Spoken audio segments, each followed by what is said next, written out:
మన ప్రభు రక్షకుడైన యేసుక్రీస్తు నామములో అందరికీ శుభాభివందనం తెలియజేస్తాను. పిల్లరా అందరూ బాగున్నారు కదా?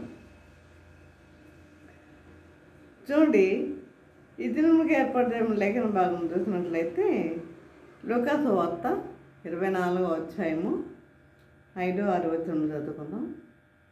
సజీవుడైన వారిని మీరెందుకు మృతుల్లో వెతుకుచున్నారు? ఆయన ఇక్కడ లేడు, ఆయన ఇక్కడ లేడు, ఆయన లేచి ఉన్నాడు, ఆయన లేచి ఉన్నాడు. నేను ప్రార్థన చేసుకున్నాం. పరిశుద్ధుడా, ప్రేమ గల తండ్రి, నీ పరిశుద్ధ పాదం దేవా ప్రభా తండ్రి, ఇంతవరకునాయన ప్రభా మమ్మల్ని సత్యులుగా ఇచ్చిన విధానం బట్టి నాయన మీకు వందనం తెలియజేసుకుంటున్నాం ప్రభా తండ్రి. ఇదిగోనైనా మేము వాక్యం మేము ధ్యానించుకుంటుండగా మీరు మాతో ఉండండి, మాతో ఉండండి, పెంచండి నాయన ప్రభా.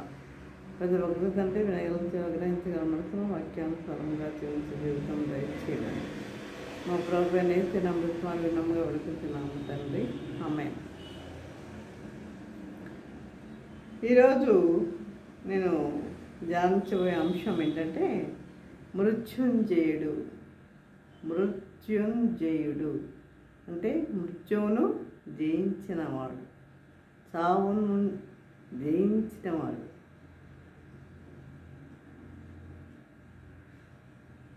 చూడండి, కొందరు స్త్రీలు యేసు ప్రభుకు సుగంధ ద్రవ్యాలు పోయాలని ముందు రాత్రే వాటిని కొనుక్కుని తెల్లవారుజామున బయలుదేరి సమాధి వద్దకు వస్తున్నారు. సమాధి ద్వారములకు ఏముంది? రాయి అడ్డు పెట్టి ఉంది కదా, రాయి అడ్డు పెట్టి ఉంది కనుక అయితే అడ్డు పెట్టిన రాయిని మన కొరకు ఎవరు తీయగలరు అని అనుకుంటూ వాళ్ళు వస్తున్నారు. వాళ్ళ విధంగా మాట్లాడుకుంటూ వస్తున్నారు. అయితే తీరా చూసేసరికి అప్పటికే ఆ రాయి దొర్లించబడి ఉంది. సైనికులు చచ్చిన వారి వలె పడి ఉన్నారు. దేవదూత అక్కడ కూర్చోండి వారితో ఈ మాటలు మాట్లాడుతున్నాడు. దేవదూత మాట్లాడుతున్నాడు ఈ మాటలు. సజీవుడైన వారిని మీరెందుకు మృతులలో వెతుకుతున్నారు? మృతులలో ఎందుకు వెతుకుతున్నారు? ఆయన సజీవుడయ్యాడు కదా, కాబట్టి ఆయన ఇక్కడ లేడు, ఆయన లేచి ఉన్నాడు అని చెప్పాడు. చూడండి, ఒక పెద్ద సభ జరుగుతుందట. ఒక చోట పెద్ద సభ జరుగుతుంది. అందులో అనేక మతాలకు చెందిన వారందరూ కూర్చుని ఉన్నారు. వేరు వేరు దేశాల నుండి ఆ సభకి హాజరయ్యారు. అయితే ఆ సభకి అధ్యక్షుడు ఏమన్నాడంటే, మీ మతాన్ని గురించి ఒక్క మాటలో చెప్పండి అని ఆ సభ అధ్యక్షుడు చెప్పాడు. అందరిలో ఎవరైనా సరే మీ మతాలు వారి మతాలు ఉంటాయి కదా, మీ మతాన్ని గురించి ఒక్క మాటలో చెప్పండి అన్నాడంట. ఒక్క మాటలు చెప్పండి అంటే ఒక్క మాటలు ఏం చెప్తామంటూ అందరూ ఒకరి ముఖం ఒకరు చూసుకుంటున్నారు. ఒక్క మాటలో ఎలా చెప్తాం అని ఒకరి ముఖాలు ఒకరు చూసుకుంటున్నారు. అప్పుడు క్రైస్తవ విశ్వాసి లేచి వేదిక మీదకి వెళ్ళి, మా క్రైస్తవ విశ్వాసం ఒక్క మాటలో చెప్పాలంటే ఏంటి? పునరుత్థానము. మా క్రైస్తవ విశ్వాసము ఒక్క మాటలో చెప్పాలంటే అది పునరుత్థానము అని అన్నమాట. కాబట్టి క్రైస్తవ విశ్వాసములో క్రీస్తు పుట్టుక కంటే క్రీస్తు మరణము కంటే క్రీస్తు యొక్క పునరుత్థానము ఎంతో ప్రాముఖ్యమైనది. ఆయన పుట్టుక కంటే, ఆయన మరణము కంటే ఆయన పునరుత్థానము ఎంతో ప్రాముఖ్యమైనది ప్రియులారా. ఎందుకంటే అందరము జయంతి జరుపుకుంటారు అందరూ. వర్ధంతి జరుపుకుంటారు అందరూ. కానీ పునరుత్థానం ఎవరు జరుపుకుంటారు? ఎవరు కూడా ఈ లోకంలో జరుపుకున్న వాళ్ళు ఎవరు కూడా లేరు. పుట్టినరోజు జరుపుకుంటారు, చనిపోయిన రోజు జరుపుతారు, అంటే వర్ధంతి, జయంతి. కానీ పునరుత్థానం గురించి జరుపుకునేవారు ఎవరు కూడా లేరు. కాబట్టి యేసుక్రీస్తు మృతుల్లో నుండి తిరిగి లేచి ఉండకపోతే, అంటే పునరుత్థానుడై ఉండకపోతే, ఆయన కనుక పునరుత్థానుడై ఉండకపోతే మనము ఆయనను ఆరాధించడం వ్యర్థం. ఆయన్ని ఆరాధించడం వ్యర్థం. ఆయన కనుక ఆ పునరుత్థానుడై లేవకపోతే మనము ఆరాధించడం ఆయనను వ్యర్థం. ఈ విశ్వాసము వ్యర్థం అని చెప్పాడంట. అదే విధంగా చూడండి, ఒక చదువుకున్న యవనస్తుడు ఏం చేశాడంటే పాస్టర్ గారి దగ్గరికి వచ్చాడు. నేను యేసు ప్రభు అట్లా అవ్వాలని అనుకుంటున్నానండి అన్నట. యేసు ప్రభులా అవ్వాలని అనుకుంటున్నానని చెప్పాడంట. అందుకు నేను ఏం చేయాలి అని అడిగాడు. అందుకు నేను ఏం చేయాలి అంటే యేసు ప్రభులాగా నేను ఉండాలి అంటే నేనేం చేయాలి అని అడిగాడు. ఎవరు కూడా యేసు ప్రభు అంతటి వారు ఎవరు బాబు అని ఆయన చెప్పాడు పాస్టర్ గారు. అతను వినకుండా ఆయన అంతటి వాడు అవ్వడానికి ఏదైనా చేస్తాను అని అన్నాడు. నేను ఏదైనా చేస్తా, ఆయన అంతటి వాడు అవ్వడానికి నేను ఏదైనా చేస్తాను అన్నట్ట. అప్పుడు పాస్టర్ గారు యేసు ప్రభుకి 12 మంది శిష్యులు ఉన్నారు అని చెప్పాడు. 12 మంది శిష్యుల 12 మంది 12 నాకు 100 మంది ఫాలోయింగ్ ఉంది అన్నట్ట. నాకు 100 మంది ఉన్నారు ఫాలోయింగ్. నాకు 12 మంది కాదు 100 మంది ఉన్నారు అని చెప్తున్నాడు. అదేవిధంగా అయితే రెండవదిగా యేసు ప్రభు వల్ల నీవు పరిశుద్ధమైన జీవితాన్ని నువ్వు జీవించాలి. యేసు ప్రభు ఎలా జీవించాడు? ఆయన పరిశుద్ధమైన జీవితాన్ని జీవించాడని చెప్పాడట. అలాగేనండి నేను జీవిస్తాను అన్నాడు. మూడవదిగా యేసు ప్రభు వల్ల నువ్వు కొరడా దెబ్బలు తినాలి అన్నాడంట. తింటాను ఏదో గుయ్యో మొర్రో అనుకుంటా నేను కొరడా దెబ్బలు తింటాను అన్నాడంట. కాళ్ళల్లో చెల్లో చేతుల్లో మేకులు పుట్టించుకోవాలి అని అంట. ఏదో విధంగా నేను అవన్నీ నేను భరిస్తాను అన్నంట. నాలుగవదిగా యేసు ప్రభువులో మరణించి సమాధి చేయబడి 3వ దినమున నువ్వు తిరిగి లేవాలి. 3వ దినమున నీవు తిరిగి లేవాలి అని చెప్పారు. వెంటనే ఆ యవనస్తుడు ఇది ఎక్కడ కూడా ఉండే బాబు, ఆయన గురించి కొడా దెబ్బలు తింటాను, మిగలు కొట్టించుకుంటాను, అన్నీ చెప్పాను, కానీ ఆయన వల్ల మళ్ళీ తిరిగి లేవాలంటే నేను ఎక్కడ లేవగలనండి బాబు అన్నంట. నేను ఎక్కడ లేవగలను, ఇది ఎలా అవుతుంది అన్నంట. అప్పుడు పాస్టర్ గారు నవ్వుతూ నీ వల్ల నా వల్ల అది జరిగేది కాదు, ఈ లోకంలో ఎవరి వల్ల కూడా అదే అవ్వదు, ఇది ఈ లోకంలో ఎవరి వల్ల కూడా అది అవ్వదు. యేసు ఒక్కడే పునరుత్థానుడు, మృత్యుంజయుడు అని చెప్పాడు. యేసు ఒక్కడే పునరుత్థానుడు, ఆయనే మృత్యుంజయుడు, ఇంకెవరు ఈ లోకంలో లేరు అలాంటి వాళ్ళు అని పాస్టర్ గారు తెలియజేశారంట. అదేవిధంగా పునరుత్థానము క్రైస్తవ విశ్వాసానికి ఒక వెన్నెముక లాంటిది. పునరుత్థానం అనేది క్రైస్తవ విశ్వాసానికి ఒక వెన్నెముక లాంటిది. పునరుత్థానమే కానీ జరిగి ఉండకపోతే క్రైస్తవ విశ్వాసమే లేదు. పునరుత్థానమే కనుక జరిగి ఉండకపోతే క్రైస్తవ విశ్వాసం అనేది లేదు. అయితే ప్రభుపై నీ విశ్వాసము ఈ రోజున ఏ విధముగా ఉన్నది? ఆ ప్రభుపై విశ్వాసము ఏ విధముగా ఉన్నది? కాబట్టి నీ సాక్ష్యం ఏ రీతిగా ఉన్నది? మన ప్రభు ఓడిపోయిన వాడు కాదు, ఓడిపోయినవాడు కాదు, గెలిచినవాడు. ప్రభు గెలిచినవాడు. శిష్యులను ఒకరు అడిగారంట, మీ గురువు గారు చనిపోతే ఒక సమాధి కట్టించలేదేంటి? శిష్యులను అడిగారంట ఒకరు, ఒక సమాధి కట్టించలేదేంటి అని అడిగారంట. అడిగితే, ఎందుకయ్యా 3 రోజులు దానికి ఆయన సమాధి ఎందుకు? ఆ సమాధి కూడా అద్దెకు తెచ్చిందే అన్నాడంట.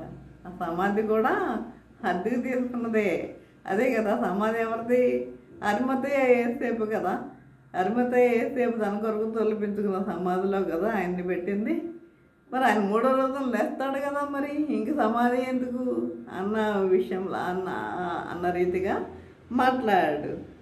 కాబట్టి ఈ లోకంలో ఉన్న వారిని జ్ఞాపకం చేసుకోవడానికి మనకి ఎన్ని ఉన్నాయి? 2 రోజులే చెప్పాను కదా, జయంతి వర్ధంతి అంతే. మా ప్రభుకి 3 రోజులు ఉన్నాయి, పునరుత్థానము కూడా ఉన్నది. కనుక ఈ లోకంలో మరి ఎవరికి లేని రోజు అది. ఆ సంవత్సరానికి 1 రోజు మాత్రమే కాదు, కానీ అది వారం వారం వస్తుంది.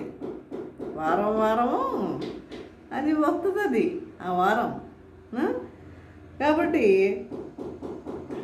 ఈ లోకంలో మరి ఎవరికి లేని రోజు అది. అందుకే మనము ప్రతి ఆదివారము ప్రభువును ఆరాధించుకుంటున్నాం. మన ప్రభువు జగద్విజయుడు, తిరిగి లేచినవాడు. ఆయన చనిపోయి మట్టిలో కలిసిపోయిన దేవుడు కాడు. మట్టిలో కలిసిపోయిన దేవుడు కాడు. కాబట్టి ఈ ప్రభువుని మనం ఎలా మనము ప్రార్థించాలి అంటే, మన పూర్ణ హృదయంతో, పూర్ణ ఆత్మతో, పూర్ణ వివేకముతో ఆయన్ని మనము ప్రార్థించే వారిగా ఉండాలి. ఈ ప్రభువుని నీవు సొంత రక్షకుడిగా నీవు అంగీకరిస్తున్నావా? ఈరోజు నీవు నీ ప్రభుని నీ సొంత రక్షకుని అంగీకరిస్తున్నావా? నీ పాపములు ఒప్పుకొని ప్రభు దగ్గర పశ్చాత్తాపడుతున్నావా? నీ పాపములన్నీ ఒప్పుకుంటున్నావా? ఒప్పుకొని పశ్చాత్తాపడుతున్నావా? చూడండి, అనేక మంది ఈ రోజుల్లో చూసినట్లయితే ఒకరికి అసలు చాలామంది దేవుని సన్నిధికి వస్తారు, కానీ వారి పాపములు ఒప్పుకునే పరిస్థితిలో ఉంటున్నారో లేదో కూడా మనకి తెలియదు. కనుక లేని యెడల పునరుత్థానుడైన ప్రభును నేడే విశ్వసించు, నేడే నమ్ముకో, నేడే నమ్ముకో. మన ప్రభువు లేచారు, ఇది ఆశ్చర్యము. మన ప్రభువు లేచారు కాబట్టి మనకి ఏంటి? సంతోషం. ఆయన లేచారు కాబట్టి మనకి సంతోషం. కనుక ఈ పునరుత్థాన శక్తి వలన మరియు పరిశుద్ధాత్మ శక్తి వలన మనము బూదిగంతముల వరకు యేసు కొరకు మనము సాక్షులై మనము జీవించగలం. ప్రభు లేచినందువలన బూదిగంతముల వరకు మనము సాక్షులై మనం ఏం చేయగలము? జీవించగలము. సాక్షులై మనము జీవించగలము. ప్రియులారా, మృతుల్లో నుండి యేసు ప్రభుని లేపిన ఈ పునరుత్థాన శక్తి, మృతుల్లో నుండి యేసు ప్రభుని లేపిన ఈ పునరుత్థాన శక్తి మనలను కూడా పైకి లేపుతుంది. ఈ పునరుత్థాన శక్తి మనలను కూడా పైకి లేపుతుంది. పాపముల నుండి, వ్యసనాల నుండి, బంధకాల నుండి, శాపము నుండి మనల్ని పైకి లేపుతుంది. పాపము నుండి, బంధకాల నుండి, వ్యసనాల నుండి మనల్ని పైకి లేపుతుంది. ఈ పునరుత్థాన శక్తి మానవ శక్తికి మించినది. మానవ శక్తికి మించిన శక్తి. పునరుత్థానం వల్ల మన మనోనేత్రాలు తెరవబడ్డాయి. పునరుత్థానం వల్ల మన మనోనేత్రాలు తెరవబడ్డాయి. ప్రియులారా, ఎమ్మాయి అనే గ్రామంలో ప్రయాణం చేస్తున్న 2 శిష్యుల కన్నులు తెరిచిన మహిమగల ప్రభువు, ఎమ్మాయి గ్రామానికి ప్రయాణం చేస్తున్న 2 శిష్యుల యొక్క కన్నులను తెరిచిన మహాప్రభువు. కనుక ఈ దినాన నీ కన్నులు తెరిచి ఆయనను గుర్తుపట్టగలిగే కృప అనుగ్రహిస్తాడు. ఆ రోజు శిష్యులు కన్నులు తెరిచిన ప్రభు ఈ దినాన నీ కన్నులు తెరిచే కృపను దేవుడు అనుగ్రహిస్తాడు. ఆయన తిరిగి లేచిన తర్వాత అనేక మందికి కనిపించాడు. ఆయన తిరిగి లేచిన తరువాత అనేక మందికి కనిపించాడు.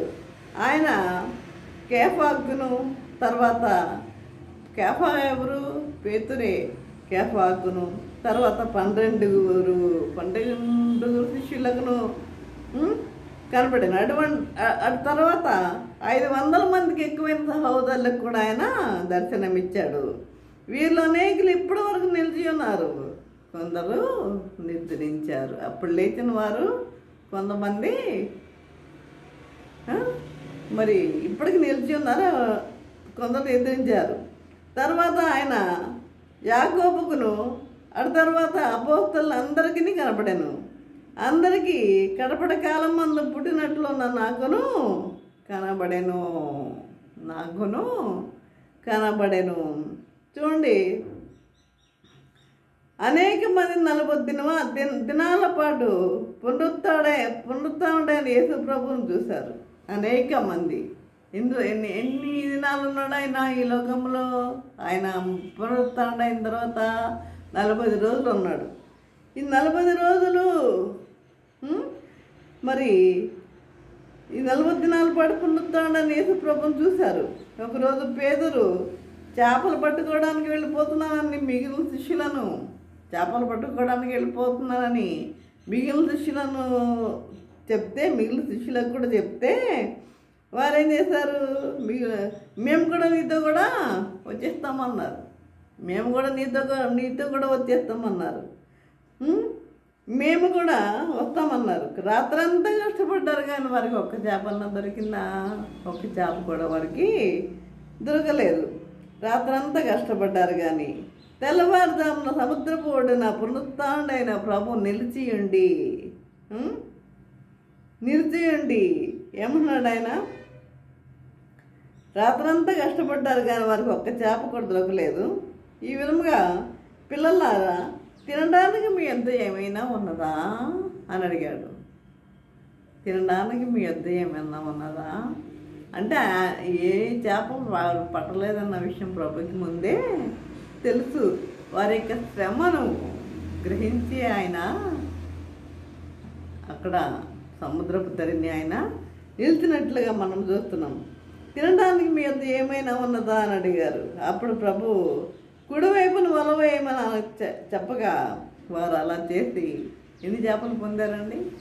153 చేపలు వారు పొందినట్లుగా మనం చూస్తున్నాం. ఇది మనం 21వ అధ్యాయము, యోహాను సువార్త 27వ అధ్యాయంలో మనం చూడవచ్చు. కాబట్టి వారు తమ దోణులు దిగి ఒడ్డుకు వచ్చేసరికి ఆ చేపలన్నీ తీసి దోణులు దిగి ఒడ్డుకు వచ్చేసరికి దేవుడు ఏం చేస్తున్నాడు? ప్రభు ఏం చేస్తున్నాడు? తన పిల్లలకి ఆహారాన్ని సిద్ధం చేస్తున్నాడండి. ఆహారాన్ని సిద్ధం చేస్తున్నాడు. కాబట్టి వేడివేడిగా కాల్చిన చేపలు అక్కడ కనిపించాయి. ప్రభు వారిని ఆత్మలో వేడి చేస్తూ తాము మనుషులను పట్టే జాలర్లు అన్న విషయాన్ని గుర్తు చేసి, వారెవరు? మనుషులు పట్టే జాలర్లు అన్న విషయాన్ని వారికి గుర్తు చేసి సర్వలోకములకు వెళ్ళి సర్వ సృష్టికి సువార్తను ప్రకటించాలని గొప్ప ఆజ్ఞను వారికి తెలియజేశాడు. ఈ విధంగా ఈ దినాన్ని అనేక మంది నశించిపోతున్నారు. ఈ దినాన్ని అనేక మంది నశించిపోతున్నారు. అనేక మందిని మనము మార్చేవారముగా ఉండాలి. అనేక ఆత్మలను మనం రక్షించేవారిగా ఉండాలి. కాబట్టి వారందరి కొరకు మనం ప్రార్థన చేయాలి. సువార్త మనం ప్రకటించాలి. ఆయన తిరిగి లేచాడు కనుక మనము కూడా తిరిగి లేస్తామనే నిరీక్షణ కలిగి ఉన్నాం. ఆయన తిరిగి లేచాడు కాబట్టి నిరీక్షణ కలిగి ఉన్నాం. ఆయన చెప్పినట్లుగా 2వ రాకడలో ఆయన తిరిగి రాబోతున్నాడు. విశ్వసిస్తున్నారా? తిరిగి రాబోతున్నాడు. ఈ ప్రభు శక్తిని నేడే పొందుకొని ఆయన సాక్షిగా మీరు జీవించండి. ఈ ప్రభు యొక్క శక్తిని మీరు పొందుకోవాలంటే మీకు విశ్వాసం అనేది మీకు అవసరం. ఆ విశ్వాసం కలిగి ఆ విధంగా ప్రభు శక్తిని కలిగి మీరు మరి ఆయన శక్తిని పొందుకొని ఆయన సాక్షులుగా మీరు జీవించండి. ఈ విధంగా జీవించటకు పరిశుద్ధాత్మ దేవుడు సహాయం చేసి నడిపించను గాక. ఆమెన్. ప్రార్థన చేసుకున్నాం. పరిశుద్ధ ప్రేమ గల తండ్రి, నీ పరిశుద్ధ పాదముస్తోత్రము దేవా ప్రభా. తండ్రి దొరికినాయి ప్రభా, నీ వాక్యం దొరదండి మాతో మాట్లాడిన విధానం బట్టి నాయన మీకు వందనం తెలియజేసుకుంటున్నాం ప్రభా.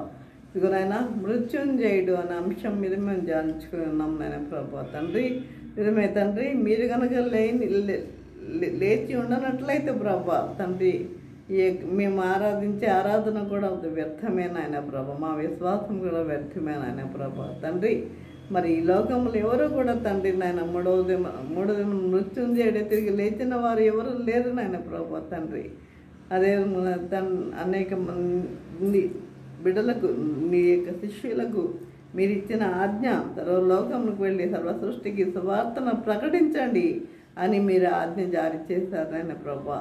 ఆ విధంగానే వారు అనేక ప్రాంతాలకు చెదరి మరి అనేక మందికి సువార్తను ప్రకటించి హతసాక్షులుగా మిగిలిపోయారు నాయన ప్రభా. మేము కూడా నీ యొక్క సువార్తను మేము ప్రకటించే వారిగా ఉండక నీ కృప అనుగ్రహించమని మా ప్రభు నేసిన మృతమారు వినయం గౌడుకుంటున్నాము తండ్రి. ఆమెన్. తండ్రి అయిన దేవుని ప్రేమయు, కుమారుడైన యేసుక్రీస్తు కృపయు, పరిశుద్ధాత్మిక అన్యోన్య సహవాసము సకల దేవుళ్ళు సదాకాలము ప్రభా. తండ్రి ఎంతమంది అయితే ప్రభా వాక్యం విని ఉన్నారు ప్రతి ఒక్కరికి తోడే నిలిచి ఉండను గాక. ఆమెన్. ఆమెన్. ఆమెన్.